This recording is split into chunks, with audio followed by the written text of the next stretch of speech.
আজকে বানাবো staff potato. তার জন্য প্রথমেই আলুটা খোসা ছাড়িয়ে ভালো করে ধুয়ে ভেতরটা কুড়িয়ে নিয়েছি। আর তারপর আলুগুলোকে একটু নুন হলুদ দিয়ে ভেজে নেব।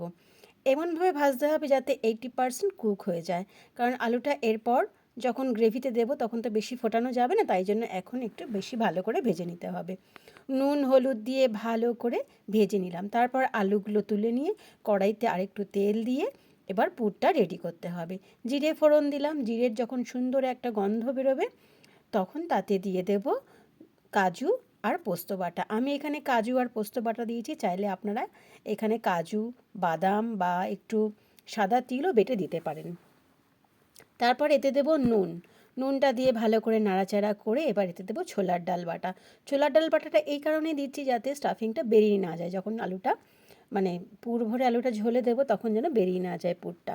তারপর দিয়ে দেবো পনির। পনিরটা আমি একটু হাত দিয়ে ম্যাশ করে নিয়েছিলাম। এটা দিয়ে ভালো করে নাড়াচাড়া করে তাতে দিয়ে দেবো কাজু আর কিশমিশ কুচানো। আর দিচ্ছি ভাজা মশলা। আর একটু মিষ্টি দেবো টেস্টের জন্য। এখানে আমি কোনো লঙ্কা দিইনি, চাইলে আপনারা একটু ঝালঝালও করতে পারেন, কোনো অসুবিধা নেই।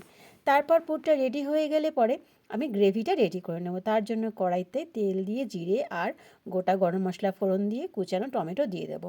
নুন হলুদ দিয়ে ভালো করে একটু মিশিয়ে নিয়ে এতে দেবো জিরে ধনে জলে গুলে রাখা।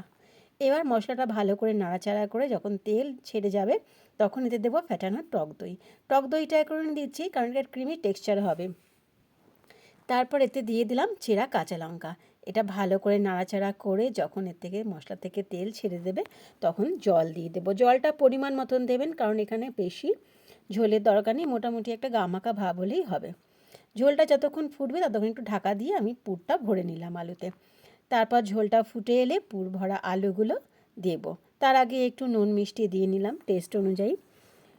এটা আলুটা পুর ভরা আলুটা দিয়ে নিয়ে তারপর কিন্তু একটু ঢাকা দিয়ে দেবো।